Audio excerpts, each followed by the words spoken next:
I could see its teeth. I could see its eyes. I could see down its mouth. Eyes on bull sharks are different. You see the shows with the great whites and this big black eye. Bull sharks' eyes are more like cat's eyes. You can kind of see where they're looking. At that point, everything slowed down. I could see it coming up at me with its mouth wide open. I got my hand on it and just pushed. As I pushed, it turned its head. It had my whole entire leg in its mouth.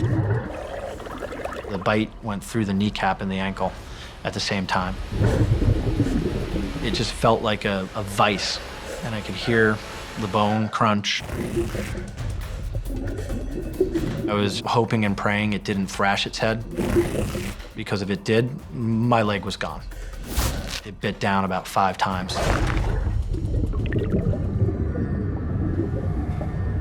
It felt like getting hit by a car and then having my leg squeezed in a vice all at once.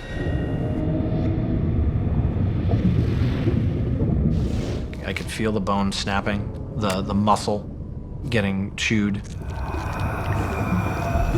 In the back of my head was the fear that the sound and the struggle and the blood in the water is like a signal for the other sharks just to come in and attack. I've shot fish when one bull shark will grab it and you hear the bones crunch, and within seconds, 4 or 5 other bull sharks come in. I remember thinking to myself, is this the only one that's gonna bite me? Or am I getting torn apart? When it finally released, the water just exploded red.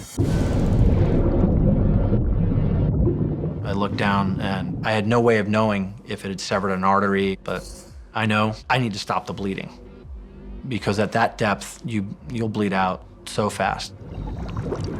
I know that I would bleed out probably in seconds. I took reel line and tied it around my leg to tourniquet the leg underwater to help stop the bleeding. And then slid one of the pouches that I had down to bundle up the meat on my leg that was hanging. I mean, that's the only way to describe it. That was to keep all that together.